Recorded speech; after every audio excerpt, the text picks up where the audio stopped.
Welcome to episode 43 of Why Not Read Alpha Flight with Chris Baker and Tom Flynn, a podcast where we take your favorite series seriously. We're almost exactly halfway through Alpha Flight Volume 1, approaching the end of Bill Mantlo's iconic run. There's lots going on, and we've just entered what is promised to be a new era with a new format and more story. Tom, we've got a full tank of gas, half a pack of cigarettes, it's dark, and we're wearing sunglasses. Hit it. After almost starting World War III a couple times, Alpha Flight has been cut off from the Canadian government again, and is now facing an uncertain future. Probably fair to say they cut themselves off this time, breaking up before they can be broken up with, etc. You know, that sort of avoidant behavior. Led by the totally human Heather Hudson, Alpha Flight also consists of Heather's now fiancé, the mutant Madison Jeffries, and the science magic abomination thing that is Wanda Langowski, aka Sasquatch. They have taken on as Beta Flight trainees Dr. Whitman Knapp, aka Mannequin, little Kara Kilgrave, 13 years old, aka the Purple Girl, and the Dean twins, Laura and Goblin. Now that the team has no money and no home, what do? Let's find out in Alpha Flight number 62, titled A Real Gone Daddy! Cover date September 1988. Writer is Bill Mantlo, penciler is Jim Lee, inker is Al Milgram, letterer is Janice Chiang, colorist is Bob Sharon, editor is Carl Potts, associate editor is Mark McLaurin. Weird. And Tom DeFalco is credited as Two-Fisted Chieftain. Sure. I guess we're not getting rid of the silly Marvel credits for a while. Good. This credit page layout is still worth mentioning. Damn, it pops. For funsies, Tom, I checked out the Avengers issue from this same month. It's a Walt Simonson cover of Thor fighting what appears to be an off-brand Grimlock the dinosaur robot, and the credits there are done in a very subdued, small way under the splash page that is much less noticeable or stylish. Alpha Flight has Riz with this page. Like, there's a reason it happens. I can't believe you just said Riz, but okay, moving on. What? It's Riz. That's what the kids say, right? Right now, Chris is making the 6-7 motion, and I want to reach through the screen and murder him. But, well, yeah, here we are. That's what happens when you have a 9-year-old. You end up with stuff like this. Or a 12-year-old. Mm-hmm. Mm. And to our listeners who are not deep music nerds, the title here, A Real Gone Daddy, is from a song that was very popular in the late 50s by a guy named Howard Stang. Hey, there you go. Maybe it's Stangy. It's Stange, but, you know, it counts as an Alpha Flight related thing. He was a big part of the rockabilly earliest rock and roll culture in the 50s. He also wrote the song Maybelline and Are You Lonesome Tonight, which Elvis Presley then picked up and turned into a hit. So, like, this phrase, A Real Gone Daddy, if you were in 1988 and had a great appreciation for classic rockabilly and classic rock and roll, you would instantly know, like, you would remember hearing that song on the radio in the kitchen as a kid when your parents were listening to it. But to our ears nowadays, no, nobody would remember that. But it was such a weird phrase, I had to look it up, and I learned a bit more about Howie Stang. He's, in his Wikipedia bio, he is playing the banjo, and he looks exactly like a band named Howie playing the banjo for rockabilly in 1958 looks in your head. You know, I'm kind of surprised rockabilly hasn't made more of a comeback with the kids. Like, it's got a very specific style, a particular sound to it. It doesn't take as many people as ska or big band. However, it does require someone to know how to play a stand-up bass, and most people these days, they don't have the hand strength to play a stand-up bass for a whole concert. Oh, I don't know that that's true. With all the video games they're playing now, they've developed muscles that we haven't seen before in humans. Maybe they don't have the muscles to carry the stand-up bass from place to place. That is far more likely. Yeah. Yes. You know, there's a whole rant that we can do here about kids not making bands anymore, but well, I think they're starting to. I think that really is starting. You know, to come I back hope finally. so, because there is nothing more fun than grabbing some of your friends and just making the worst music. Just the worst. It's great. Go out there and do it, kids. Make art. Make bad art. All the kids are listening to this. Yeah, kids, you want to make your parents upset? Show an interest in a career in the arts. That'll get them going. On the cover, there's a lot of purple and a lot of teeth. So many teeth. Oh, God, it's like the X-Men manga. There's so many teeth. Yeah, all three characters on the cover are baring their teeth. Those characters are little Kara Kilgrave, 13 years old, Goblin, and that makes sense, lots of teeth on Goblin. Yeah, and she gets a pass. What appears to be the zombified corpse of Kara's father, Zebediah Kilgrave, the Purple Man himself. Complete with text that reads, "The Last Stand of the Purple Man." And reminder, folks, we've decided just by decree, all narration boxes get read like Rod Sterling now, because that makes it more fun for us. And apparently that's my Rod Sterling. I don't know what to say. Oh, you're going to watch a few episodes and key in on what you need to know. Kara and Goblin are inside what appears to be an apartment in a brick building, screaming at the Purple Man, who seems to be breaking in the window.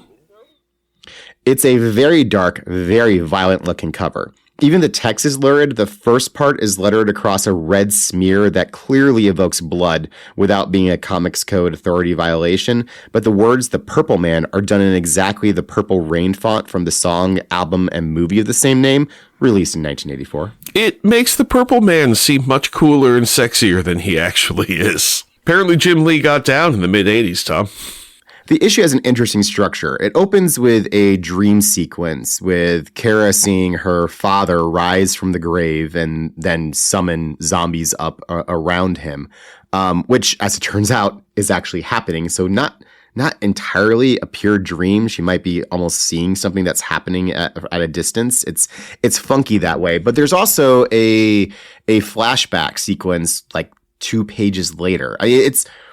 It's interesting. It gives a very particular pacing to the issue. And then the back half of it is just straightforward and just kind of goes on a tear. So yeah, some funky things going on here. I don't know that it harms the issue necessarily, but it is noticeable in how distinctive it is. I don't care for it myself. There's nothing wrong with it, but it feels like the passive voice for comics. It feels like it's telling us these things happen because it spends the first, 7 pages where Kara is flashing back to tell us what happened between the last issue and now. Byrne's style was to tell us what is happening now. He would have picked up the story right where he left off, told us that part of the story, and then just kept moving forward and included this dream sequence when it needed to be there.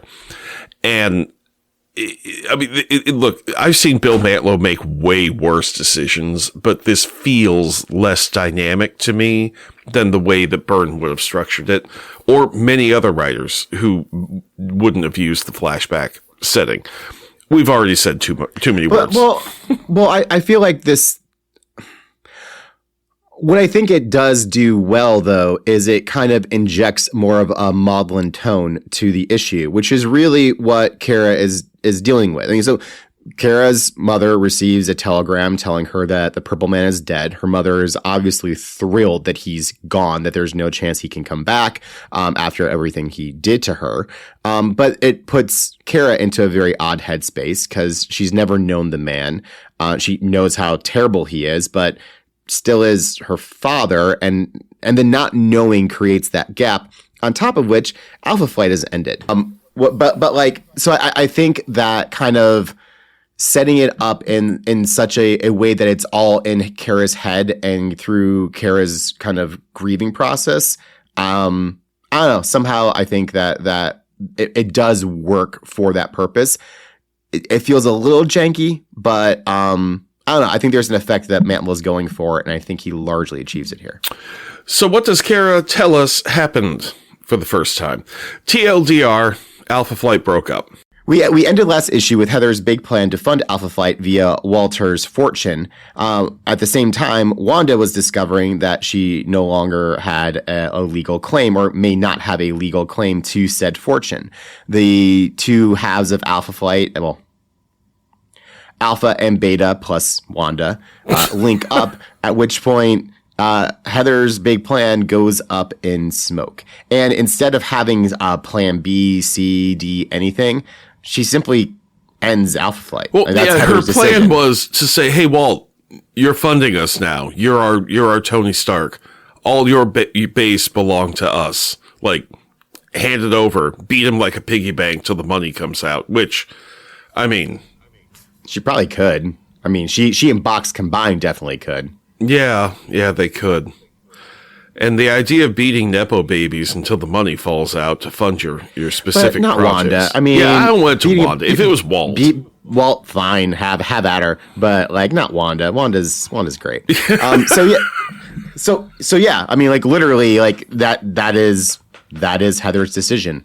Alpha Flight's done. Beta Flight's done. Bye, guys. We're good. Yeah, like, and as they have this conversation in a public park somewhere in Canada, an enormous crowd of reporters appears out of nowhere to start shouting questions and hassle our heroic Alphans for quotes, causing the Alphans to react in their usual measured and considered ways. JK, Heather picks up two reporters and hurls them through the sky, only to have Nap's future alter ego, Highbrow, teleport them somewhere. I mean, we can assume that he was teleporting them to safety, but it is Heather. He might have just put them into her larder. You know, it's hard to say. How did Heather know that he was going to teleport them? She just threw those people. Oh, she 100% did not know that Nap was going to step in. Like, she just chucked them, and whatever happens after that happens after that. I guess gravity happens. Like, that's about all that that was Gravity kills. There. Box transforms into a giant hamster wheel, making some guy run for some reason. You know, I love that. In a way, Jeffries is just a dick. Like it's a lot of the things he turns Box into is just because he's being a dick. That's all it comes down to, and that's great. Kara uses her powers to make the rest of them write "We must not be rude" 1,000 times, Which I think is actually fantastic. Yeah, everything about that move, Kara, good stuff. Once again, though, you are Alpha Flight. You are Canada's premier superhero team, formerly funded by the government. You just had this big inquisition on Parliament Hill, and your reaction to the press asking you questions is to say that you have a private life and they need to leave you alone and all that. I mean, come on, guys. Like at a certain point, you gotta play the game. I mean, it's not even just a question of playing the game. If you're defending Canada and that's your whole thing, then you need to talk to the public when the representatives of the public, the press, will want to ask you some questions. Nothing about this was out of bounds. They weren't like breaking into your house, hacking your email. You're in a public park. You're wearing the goddamn suit, Heather. Like, please take a shower. And yeah, that's all. I mean, I like Heather a lot. The last few issues, she's come across as more than a bit childish in her reactions. I guess she's going through her midlife crisis, you know? Well, glad she made it to midlife. Now she can date someone age appropriate. Oh. After dispersing the crowd, our heroes figure out their individual next moves. After having Uncle Sugar's credit card shut off and being shut out of Walter Lankowski's fortune, Alpha Flight sees it has no other choice than to send its collection of minors to Kara's mom's apartment and let the adults fend for themselves. Madison and Heather are going to be starting their life in marital bliss. Wanda is waiting on a court date to assess her situation. They address this in the comic that there's no DNA that makes her at all Walter Lankowski. Like, her body is, as we said, some very bizarre composite of they don't even know what it is. It's silly. They really don't know what she is ultimately. But she does have a court date to kind of get a ruling on her legal status. Because, I mean, again, what is she at this moment in time? How does the Canadian government view her? Is she a citizen? Like, there's a lot. Interesting. There's a lot up in the air about that. And set right now at this moment in Marvel Comics, she and Wonder Man could have an amazing coffee together to say, so you don't have a human body that anyone understands either, huh? You ever have this problem? And he's like, oh yeah. You ever have this? And she's like, oh no. Just the idea of a couple of things that should be dead, but somehow are alive and no one understands why or how. I would like to see that. That would actually be like a great Flash animation, like 5-minute running weekly series of superheroes getting coffee together that don't operate in the same books, but have similar issues. They just sit down at the same coffee shop and just sort of like talk shop for a little bit for like 5 minutes. Funny as hell, move on. And it has to be Flash animation because it needs to almost be a comic, but not quite. I don't want it too animated. I want the Flash. I want that shit. You know, if we were content creators and not podcasters, that is a great idea, Tom. So if anybody wants to take that up, we'd love to help you write it. Yeah, but please don't just steal it from us. I don't know if I can. It's a great idea. I can handle that again. Yeah. I don't know if I can handle that again. I'm sorry. I mean, it's really just a ripoff of, not a ripoff, but a take on Seinfeld's comedians having coffee in cars. But, you know, that's a take from something else. Superheroes having coffee on the street. You know what? We'll flesh this all out another time. We're here for the issue. That leaves our least favorite character in the book, Dr. Whitman Knapp, somewhere in between the kids and the adults. Not going to make any further comment on that particular construction. Nap decides that, superheroing ain't that much fun. He hasn't really enjoyed it all that much. So he's going to go back to practicing medicine, to which we say, Grumpy Cat, good. Childish Gambino, good. I mean, just good. So glad to see the back of this guy. Like, man, no, I can't. No, we're not done. Oh, don't see. Can't you give me these moments? Like, you promised me Walt's death for so long, and then he was back within 2 issues. It is such crap. My God, I don't get any opportunity to enjoy myself. Yeah. Anyway, Nap's gone. He breaks up with Kara and probably like one of the more dickish ways he possibly could. And you got to be careful when you're breaking up with a 13-year-old. You really have to be mindful of the enormity of the experience to them. I assume. I mean, it's not like I know. I haven't. Oh fuck! Can we cut that out, Tom? Yeah. Okay. Thank you. I believe you'll actually cut that one out because it's. I might. It is hilarious, but it is very embarrassing. Yep. I have never broken up with a 13-year-old. Whether I was 13 or an adult, I'm just assuming. I'm making a joke from Nap's perspective. Dig up, stupid. All right. Where were we? The remaining members of the team see Kara, Laura, and Goblin off at a train station, heading back home to her mom in Vancouver, who I hope they gave a heads up to that Kara was coming back. I love the idea that they just dump Goblin and Laura on her, and Kara's just like, "Hey, Mom, you know how I've got some stuff going on? These kids have way more." I am so much better than what you're expecting. She comes back and she's like, hey, everything that you didn't like about me when I left, I have grown up. I have gotten better. I have loved. I have had my heart broken. I have learned so much, Mom, and you have done a great job. Thank you for raising me up. We need to train this child how to use the toilet. I know this child looks like a demon, but I need your help because you did such a good job with me. And then the mom has to take her in, you know? And there ain't no way Heather is taking care of any of this. Like, that's just not. Oh, the idea of Heather trying to toilet train Goblin. This is funny to me. That would be another fun Flash series. Heather trying to raise Goblin. Ends with every time it ends with her looking at her battle suit longingly, thinking about what she could do instead. Reaching for the button.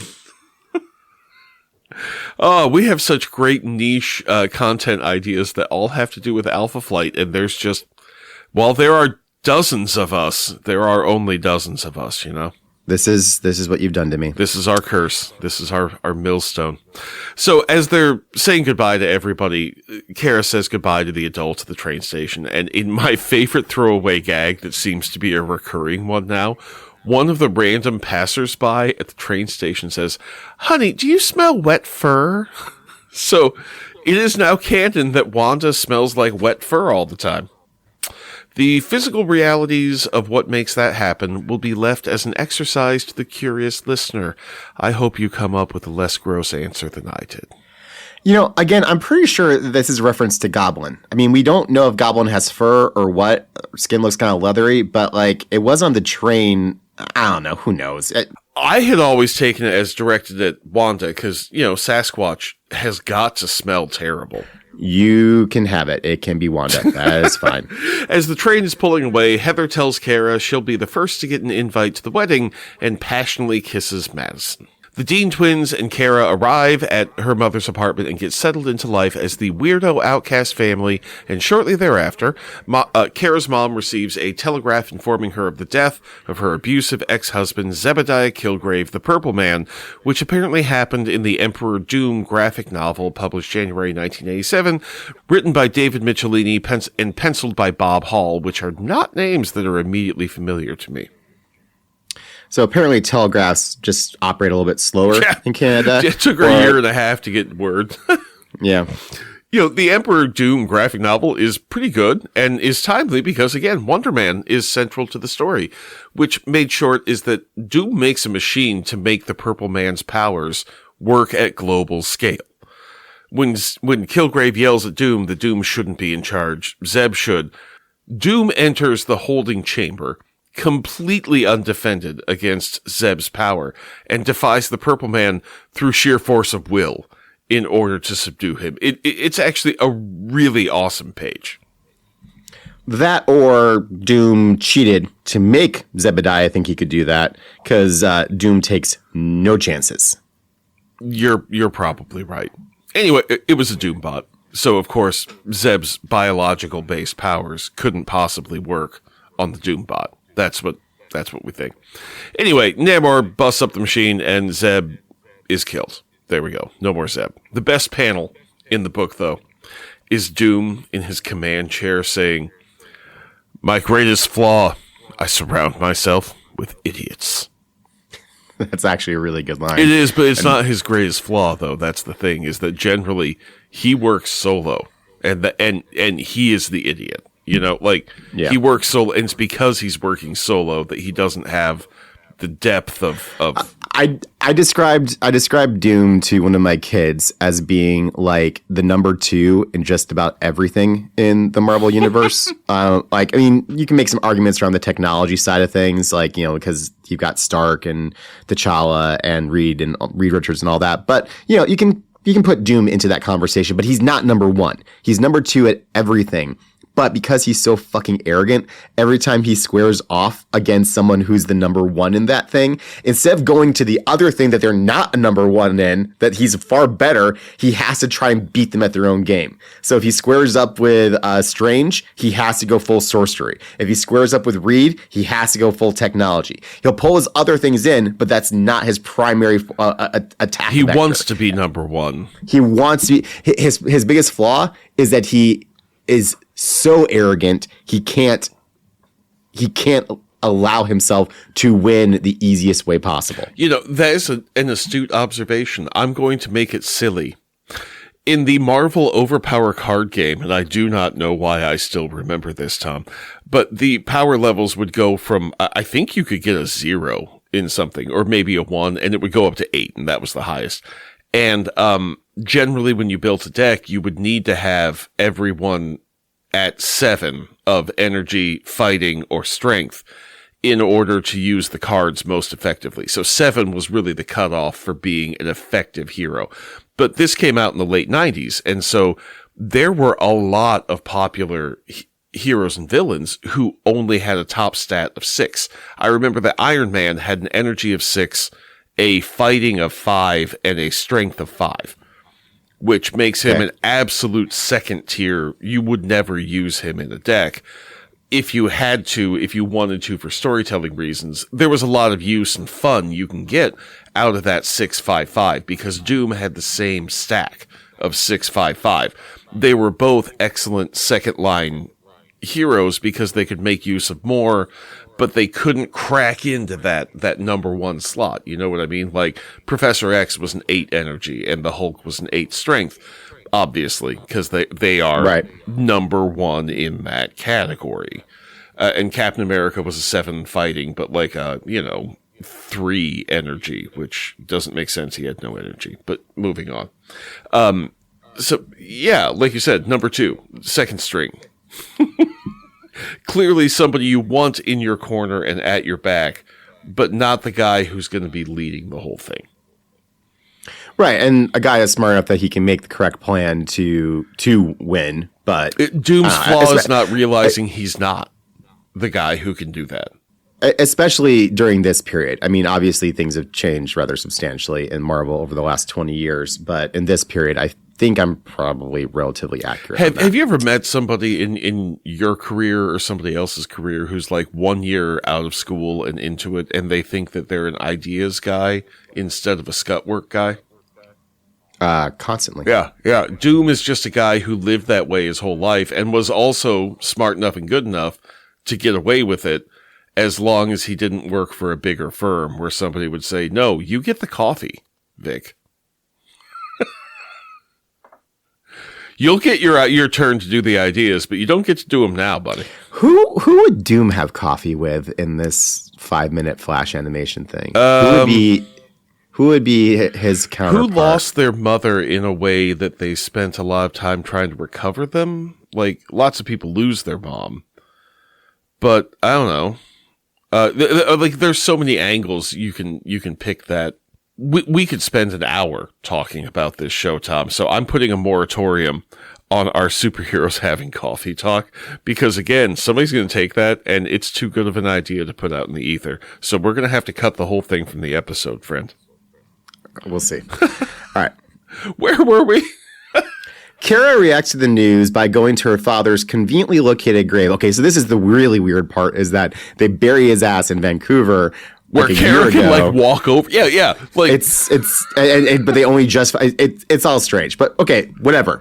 Hey, we're trying to keep this moving. Narrative convenience, right?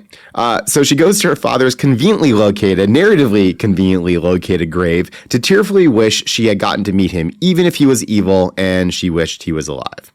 So, of course, his corpse is going to come to life and spring from the grave to terrorize the daughter he didn't know he had. But this time, his powers only work on the dead, not the living, so he commands a small army of zombie corpses. This is all really strange and really outside of what we understand about Kara's powers or even Kilgrave's powers. Kara at one point does suggest that maybe she isn't what caused this to happen, which kind of leaves it dangling a little bit what was going on here, but it's you know what? It's odd, but whatever. It moves into it's an interesting story. Someone will let it go. So if her dad can only control the dead now, but she is able to control him, that means she's a necromancer. Like, she brought a dude back to life. She can bring corpses to do her will. Yeah, I mean, this is fantastic, Kara. The power creep on Kara has been getting really interesting. Like, I mean, much like how powerful is Jeffries, how dangerous is he really? Like, if Kara can do this, whoo boy, like, she can. Oh, she's kind of unstoppable. So glad that she's being taught the proper ethics and morals of how to wield power by the totally human Heather Hudson. Seriously, like, oh wow. Also, could you imagine she brings back all of Heather's victims? Oh God. That's mean, Tom. Also, don't overstate the size of Zeb's force. It is a platoon at best, my dude. It is not a small army. It's like 20 shambling corpses, maybe. Okay. You know what? That's fine. If I see one shambling corpse, I'm going to call it a fucking army because it's a goddamn shambling corpse. Okay? Like, I'm just saying. You know, maybe right? In dead terms, armies are measured differently. Okay. Kilgrave smashes through the window of the apartment, bringing his platoon with him. At which point, Kara uses her power to make Laura and her mother get to safety, while Goblin tears the ever-loving shit out of the zombie horde. Is horde okay? Is that acceptable? Yeah, zombie horde sounds good. And she seems to take delight in doing this. It's like how in the X-Men animated series, how they could bust up robots, so they always fought robots. Yep. Like, because they just let loose. Or the Teenage Mutant Ninja Turtles, like the Foot Clan was made up of robots, so they could stab them and cut them in half and stuff, and wouldn't be quite as upsetting. Man, you feed that you feed that into an LLM, and they're definitely those AIs are definitely gonna come for us. Anyway. This leads to a one-on-one desperate horror movie chase out of the apartment, through the halls, and to a gas station down the street. Which ends when Kara soaks her father in gasoline and uses a tire iron to spark against the concrete and blow the whole thing to Kingdom Come and finally put an end to Zebediah Kilgrave, the Purple Man. It seemed a bit rushed and weird. Like, it was well drawn and it looked great because it's Jim Lee. Well, you know what? Honestly, thinking about it and thinking about like the pacing of it, yeah, it probably was a little bit faster than it needed to be, but the art is fantastic. Like, it is dynamic. It moves well. It does an incredible job. As Zebediah is chasing after her, it becomes clear that he's like losing his mental state. He's speaking in broken sentences and then finally in single words. So there is an intensity to it that I think is conveyed through the text as well. It's honestly just a really solid issue. I really got a kick out of it, frankly. Quibbles about the structure aside, it's a meaty story that's presented in a more mature way than the last 6 months of issues or so. The issue ends with a single page of Elizabeth Two Young Men at an archaeological dig, and apparently about to stumble on some magic stuff to drag her right back into the book. Like, I appreciated the vignette, but nothing happened here, Tom. It was really kind of weird. And also, there's like glowing rocks rising up behind her, but this is the one bit of art that doesn't quite work. The paneling doesn't convey it properly. It just doesn't come across, and you need the narration box to tell you what's happening there. And it felt like they came in a page short and they had to fill in a page at the end a of the little book. bit. Yeah, I mean, tonally, color palette wise, everything. It's just it doesn't fit in the rest of the book, and it's kind of a strange. It's not boxed off as a vignette the way the Byrne would do it. It just kind of pops up, and yet it's also this part of the DNA of Alpha Flight to work that way. It's just not done the same way. Right. Like, I mean, it's like, as we talked about during the teens issues, there was always an A story and a B story. The B story become the A story, but the B story usually got 3 to 4 pages to really kind of establish itself. This is just a throwaway. You might actually be right. They may have come in a page short, and so they just jammed this out. Yeah, there's a lot of better ways they could have filled in that page. Give us a pinup. You know what? Like they did with Guardian in that one. Yeah. A moody pinup of Kara with Laura and Goblin next to her as like Beta Flight, like hanging out in Vancouver, like in a rainy street. That'd be actually really cool. But now I'm imagining the three of them in Generation X hanging out in the Danger Grotto and living in Artie and Leach's treehouse. Tom, you're looking at me like you haven't read as much Generation X as me, so we can move on from there. Next up, we have an issue from a guest writer, Tom. Yeah, I actually blew through the credits and started reading and was like, this is different. This book is fantastic. I flipped back and was like, holy shit, this is Hudnall. Okay, that's surprising. Yeah, this issue is written by James Hudnall, who will be taking over the book from Bill Mantlo in issue number 67 and staying until issue number 85, making him probably the number 3 best-known run on this book. That feels like faint praise. That is faint praise, Tom. That's the definition of faint praise. Simon Furman does a much longer run that closes out Volume 1, but I don't think I've ever heard of the Furman era, but I know that I have seen distinct and separate references in different places to the Hudnall era. It's It's definitely got its own vibe and is referred to separately for a reason. The Furman run feels much more, how do I say this politely, early 90s standard comic book and less like a run. You know what I mean? And Lobdell before that and Nicieza before that also kind of have that. Also because Lobdell and Nicieza wrote like everything in the 90s. So that it kind of, before you hit the voice of Grant Morrison and Bendis and whatnot, and you move into the aughts, Lobdell and Nicieza were the voice of Marvel as far as I'm concerned as an X-fan. You know what I mean? Interesting. Let's dive in. Alpha Flight number 63, titled Technomancer. Cover date October 1988. Writer is James Hudnall. Penciler is Hugh Haynes. Inkers are Mike Gustovich and Don Hudson. Letterer is Janice Chong. Colorist is Bob Sharon. Editor is Carl Potts. And Tom DeFalco is Hoo-Ha in Chief. Nope, I am not touching that one. DeFalco, seriously, man. Seriously. Yeah, Poobah. We were okay with Poobah. That turned out to be okay, but the hoo-ha in chief. What are you even trying to do? Whatever. It's a Melania Trump joke, Tom. Moving right along. On the cover is a text box that says Box versus the U.S. Air Force. And Box as a cool jet that has just smashed through a U.S. jet and is closing in on another in the foreground. I don't see an immediate cover credit on this one, but it looks to be by Jim Lee. The details in the U.S. jet controls have his style to it, but the artist here, Hugh Haynes, brings a level of detail to the book that, yeah, this could be him too. It's a good looking book, Tom. It is a very good looking book. This issue is a Madison Jeffries story, the first solo story we've gotten from him. Jeffries jam, if you will. No.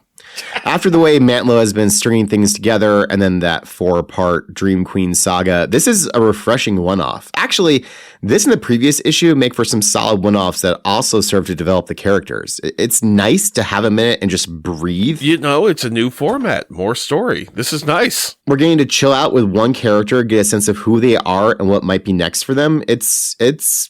I'm enjoying it. I'm enjoying that element of it. This book is a whole vibe. I love it. The structure, the story, the voice, all top notch. It's funny. It looks great. It has a lot of words, so you feel like you got your money's worth. A lot of Alpha Flight details wrong, but I like the rest so much that I don't even care. Issue opens with a page from Madison Jeffries' point of view, recapping how he came to work for Roger Box, getting some very basic facts wrong in the process, like saying this was the first time he met Roger Box when they would have known each other in some way from Department H. Mostly it seems to be a vehicle to establish some personality for Jeffries other than a shape-changing robot and Heather's hibachi. Yes, I assigned you that line because I know you hate that. I did. I hated every moment of it. The issue opens with... The wheels of life keep grinding me down like a great bloody gear. Every time I get something going, the wheel just runs right over me. I've been fighting and struggling to get somewhere and be somebody, and I'm gonna do it honestly. Life may be tough, but I'm tougher. There's a really close-up panel of Jeffrey's belt buckle with a big cogwheel on it. This is all in the top third of the page. That, my friend, that belt buckle that is Riz. Mm-hmm. That is Riz. You know he made it too. He like molded the absolutely. Yeah. And if he needs it, he just like whips off his belt and like throws it and turns into something. Like, I mean, come on, grow up. It's awesome. The rest of the panels pull back from the belt buckle to show Madison walking up to Box's place in the totally real place of Moose Jaw, Saskatchewan, and continues to mangle their meeting and interactions, only to jarringly cut on the next page to a similarly structured page on the Technomancer's origin. The titular Technomancer is humble computer programmer Ted Larkin, who is a wildly more successful Michael Bolton from Office Space, whose program gets even more wildly out of control. But, as Megamind taught us, what's the difference between a villain and a supervillain? Presentation. Ted does this with style. The way that Ted's story is told, I'm in love with. Jeffries and Technomancer trade off pages to show the differences in how the honest path of Jeffries is harder and more painful than the quick and easy money path of Ted Larkin. Unfortunately, their narration boxes are colored the same, so it all seems like the same narrator's voice, and that's a bit of a setback to catching the changes and cluing in on the tone. That one little change would have made this an A+ plus book for me. It took me a third read through to really catch the structure Hudnall was going for because of that one color choice. Madison's pages generally lay the story recap portions out for the reader, with special emphasis on Madison's thoughts and feelings at the time. They're good, don't get me wrong, but it's the Technomancer pages I love, Tom. The scene opens 2 years ago, so I guess Jeffries and Box hooked up 2 years ago. I don't think it needs to be perfectly one-to-one, but that does sound about right in the timeline of the book. It would kind of jive with the anniversary of Mac's death when Heather and Madison hooked up back in issue number 52, kind of, because there had to be a lot of time in space, just literally flying through space to get home. So that probably ate up several months in the 9 issues here. Well, and her time in the Savage Land was at least a month, if not 6 weeks. So yeah, no, I mean, but that this all tracks. puts 40 issues between number 12 and 52, and we're only 10 further along. Yeah. So I don't know. Marvel time, everybody. Ted is a broke, unemployed, almost homeless computer programmer who decides he's done working for someone else and is making his big move, capital BM. There's a joke there somewhere. As he leaves his shitty apartment, there's the joke, to do something, he sees a news report about the supervillain Electro being captured, and his narration says, "Supervillain? Ha! I'm a real supervillain, sucker." So the next page. So the next, I have to read it because I don't know if Chris can get through it. The next page is like a scene from Goodfellas, despite Goodfellas not coming out until 1990. The panels show Ted using an anonymous payphone and his briefcase-sized modem to upload something from a big 5 1/4 floppy disk and then walking away, another face in the crowd. Very subtle and understated. It's the narration, though, and you really should read it in Henry Hill's voice. So here we go. My program has a unique purpose. Its special realm is the bank computer. It's designed to transfer money into my accounts in such a way that it will not be noticed. Once it gets into the bank's computer, it starts adjusting other people's account balances ever so slightly. The money that's skimmed off is either mailed to a P.O. box or placed into one of my myriad accounts. Now comes the good part. I've just tapped into the biggest bank in Colorado. All I need to do is upload my virus and let it do the work. Once the virus is in place, it's only a matter of time before it finds its way to other bank computers. Eventually, it should end up in almost every bank in the world. All done. Now I'll just wait for the money to roll in. That was a very solid Henry Hill. I was not sure what to expect, but you started off very strong. That was quite well done, my friend. Well, we're going to skip over the other box page, and we're going to continue on and check up on Ted after the money has been flowing in. This would be when Henry is on top of things, but before the Layla scene, let's say. Ted's virus finds its way into the U.S. Air Force's systems, which, yeah, that's great. Madison, as Box, accesses the system, and suddenly, Madison is trapped inside the Box armor that is attempting to fulfill its new programming, and Madison can't really break back in to take control. It also takes a visual form that is all red, no chrome, and nothing like its standard robot appearance. What's great about this scene, though, Tom, is not what's happening, but where it's happening. Since the team broke up, it is in Heather and Madison's new home. And since you always end up back where you started, we are now back at 138 Laurier Drive. So happy to be here, Tom. I'll put an air horn in there. What? I don't know if an air horn belongs there. What says home sweet home? I mean, you're not welcomed home with an air horn? No. That sounds terrible. Sweet home outside of Ottawa. I'll find a Bryan Adams song or something. There is no sign of George or Francoise, and Madison has done up the basement as a techno base for them, but Heather came home. After the loving send-off to the place in issue number 11, it's nice to see it remembered here. It's also a weird deep cut that Hudnall tried for that actually lands. The other deep cuts, let's say they're glancing blows at best. The now possessed Box armor smacks Heather unconscious, blows a hole in the wall, and flies off. So wherever George and Francois are, this is pretty normal for them. They're used to coming back to their house and finding that the room they let out has a huge hole in the wall again. Well, so this would have been a little over 2 years since Heather left. If it was 2 years that Box and Madison met because Box wanted to get revenge on Courtney for killing Mac. That means Mac died more than 2 years ago, which means they moved out more than 2 years ago. So maybe the landlords died. I mean, they were old. Who knows? Maybe they're still living up there. Why would you go there? Like, come on, they're. Yeah, notice this is not 138A Laurier Drive. They seem to have the whole house unified. Oh my God! You keep pointing out the things that Hudnall doesn't get right. Like, I mean, seriously, he could have just forgotten there was a damn A. Okay, George and Francois are fine. They're fine. All right, you know what? That does my soul good that they're still living up there. Great. Heather comes to much later, suits up, and goes to search for Madison, and that's pretty much it for her in this book. The Technomancer virus is attempting to return units and fulfill its programming. Since the U.S. Air Force apparently gave nuclear missile locations to Box, an unaffiliated Canadian superhero who's not even affiliated to the Canadian government any longer, the program is attempting to return those units to Ted by invading America and reprogramming said missiles. The armor destroys a few Air Force jets, lands on the base, and starts wrecking shit to get to the nukes. Madison phases out of the now unresponsive armor and commandeers a nearby U.S. Air Force power armor unit. And he says to himself, I didn't know the Air Force had power armor. Wee-hee! They look like the hammer armor from Iron Man 2. Probably on purpose. In fact, earlier they referenced that the Air Force was sending money to the Hammer account. Yep. You know what? I guess somebody from Iron Man 2 was an Alpha Flight fan.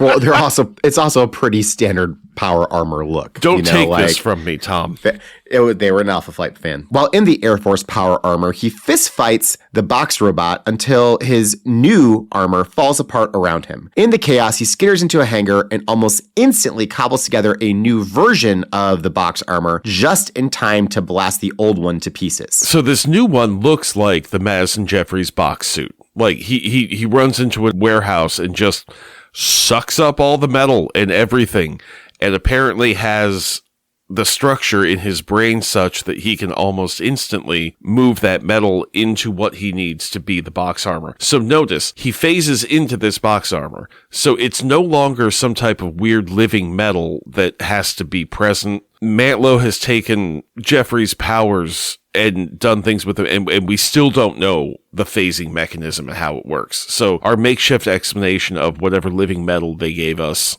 earlier on with Roger, no, it's just Madison. Madison Jeffries is possibly the most powerful person on the planet right now. Well, after the fight, the general or whoever is in command asks Madison how he got on base and all the way into the most secure warehouse on Earth without anybody noticing, and Box just shrugs and says, I'm a superhero. I assure you, listeners, the pacing and art on this make it much more entertaining on the page than we can make it for your ears, okay? Yeah, and there's a real sense of humor running throughout this issue, and it's dynamic. It's scary, but there's a sense of humor, too. It's fun. Like, there's just a sense of fun to it. As Madison flies home, he narrates, I gotta see if Heather's all right. I hope that thing didn't hurt her, and if it did, I hope she didn't think it was me. That woman has a heck of a temper, and I'd hate to have her thinking I tried to hurt her. And the art shows Heather in her suit finding Box from above and immediately streaking down to presumably murder him. It is such. We know what's coming. You have Box just flying like and there is a comet like coming for him like the dinosaurs straight down on top of him. It's awesome. As for Ted, we pick back up with Ted at the end. He is escorting a lady out of his giant mansion, putting on his robe and his baseball hat. I have to say the baseball hat with the robe is really not a good look, Ted. But Ted says, it's been a while since those days I was fending off bill collectors. And there ain't no regrets. No, sir, this is the easy life. All I have to do is count the money and fend off the ladies. That's right, folks. This is it. All my life, I've been waiting for the big payoff.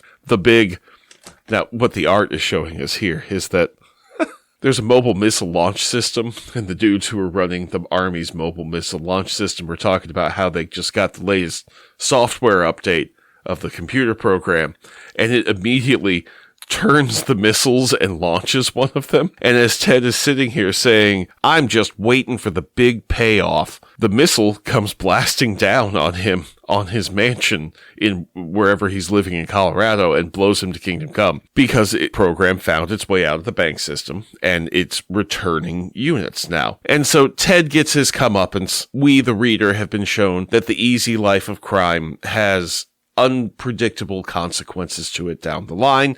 We ought to stick with the Madison Jeffries, keep it honest, nose to the grindstone, and do it the right way. Otherwise, you get blowed up because of some stupid problem like putting the decimal point in the wrong place, like Ted did. We tell you Ted's end because there's a one-page stinger again. It's like there was just one page left over. You know, maybe this is the more story that they said, hey guys, we're going to give you one extra page.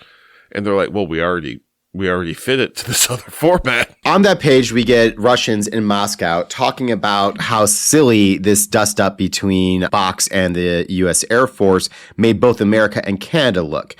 There was some concern in the issue that it was actually the Russians that were attacking. Yeah, why would there be some type of Russian weapon flying out of Canada towards America? Well, I mean, if you launch from like Siberia and you looped around, I mean, there could be reasons, but yeah, I am no physicist, or that's more geography, but sure. And one of the Russians brags to the other that he stole the latest computer program from the Air Force. So it looks like the smoking hole that was Ted's mansion might be getting a few more deliveries from Russia with love. And this is what made me really fall in love with the issue, was the idea of, okay, that program out in the wild. It's getting into everything out there. If it's already in military systems, that when this program encounters it, the military system immediately turns and targets this one location and sends its units there. That means that whatever Ted's mansion's like GPS coordinates are, that periodically they just blow the fuck up because some new military piece got this piece of code into it, and so it sends its unit home. Can you imagine being the real estate agent trying to sell like 6 houses down at this gorgeous mansion to some rich guy who wants a great place in Colorado? And he's like, yeah, why is this place priced so cheap? She's like, well, as you know, it's located in a great neighborhood. Kaboom! Yeah, and there's a massive explosion in the background.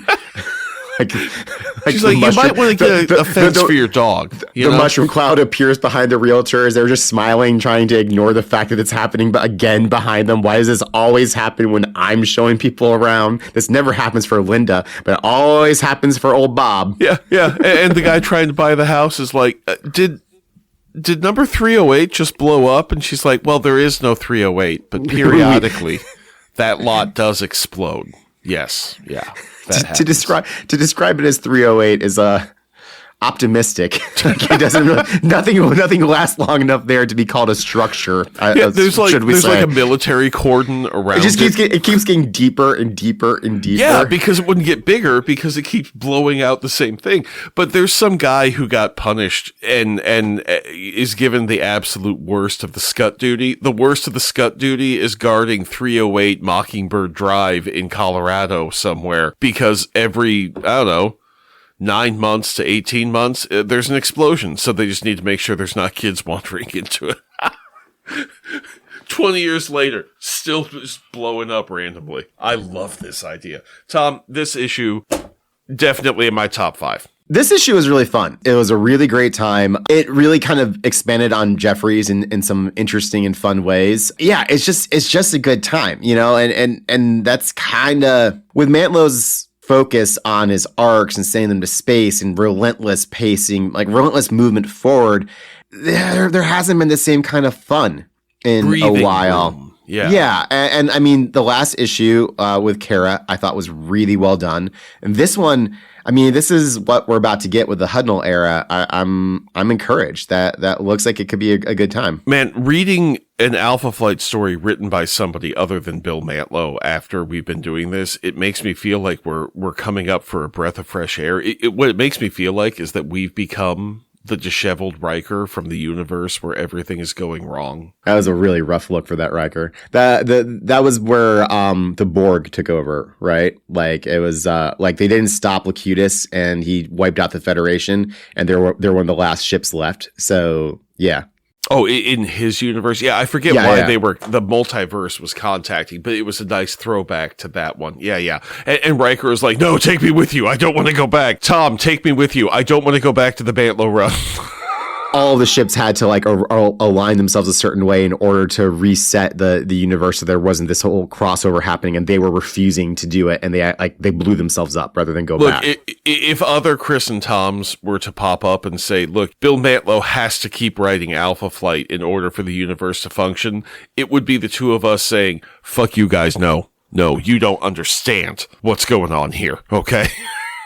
And we definitely look more disheveled than when we started this project because the world has gotten worse in that period of time. However, we clearly have things to look forward to with the Hudnall run. This was a breath of fresh air, and it was nice to see something very rooted in Earth and Canada-U.S. politics. And like, it's a new era, I guess. Here we go. So we have, I believe, 3 issues left in Mantlo's run. You've promised me that the last one is really weird. So what do we have next episode with the next 2 issues? More of this, more of the breath of fresh air, more fun, or no? Bill's going to bring back the Great Beasts and Snowbird next issue. What in the actual fuck? Yeah, everything he got rid of. Now we're getting it back. Oh, okay. Well. Damn it, Bill. Why can't you be consistently terrible? At least we got this episode. This episode has been delightful, and I am clinging to this. Sorry, we're really not trying to run you down, but I have been doing some quality control and touching base with some of our older issues or our older episodes and comparing them to the recent ones, because I was wondering how much of Bill Mantlo was wearing us down. And I have noticed that there has been a difference in our Bill Mantlo era episodes. So this was needed. Why Not Read Alpha Flight is brought to you by listeners like you who subscribe to our Patreon, and by the Roxxon Energy Corporation, which is pleased to announce its acquisition of RELX PLC and its own family of corporations, which include LexisNexis and ReadPop. You may recognize the latter as the company that puts on C2E2, Emerald Con, and many other fine nerd events. And you may recognize the former as key software to the legal profession, which currently has a contract with ICE, which obviously sucks. But that's the nature of corporate ownership, folks. There is no such thing as ethical consumption in late-stage capitalism. So we are all tied to Roxxon, Relics, LexisNexis, and other corporations that use our money to do terrible things to our fellow human beings. But you know what's not terrible, Tom? The Excelsior Embroidery Company, bringing you delightful nerd-themed patches and other sundries. This week, we are featuring a whole host of, you know, the meme of Rogue and her butt from the cartoon where she's lying on the ground. Her butt was a bit more lovingly drawn than it needed to be for a Saturday morning cartoon. I now have that for the White Queen and Spider-Woman and Black Cat and She-Hulk. And there's a couple more. I kind of went overboard. So come check out the new booty line at excelsiorembroidery.etsy.com, where listeners of Why Not can use the coupon code WN503 to get 50% off any 3 items in the store. Get them while the getting's good, folks. Why Not Read Alpha Flight with Chris and Tom is recorded in Chicago, Illinois, in deep beneath stately Baker Manor in a fashionable neighborhood outside St. Louis. It is written by Chris Baker, edited by Tom Flynn, with additional voice work by my age-appropriate daughter, and cat noises courtesy of Teeny the Vocal Calico. Our theme song is Oh Canada by Five Iron Frenzy. New episodes are released the 2nd and 4th Mondays of the month at www.thewhynotpod.com and wherever you get your podcasts, where ratings and reviews are always welcome as a way to help our community grow. And we love hearing from our community. You can reach us on Blue Sky, Instagram, and by email at whynotapod@gmail.com. That's whynotehpod@gmail.com. Join us next time as we go back to the courtroom and Wanda Lankowski tries to argue that she's not Wanda Lankowski.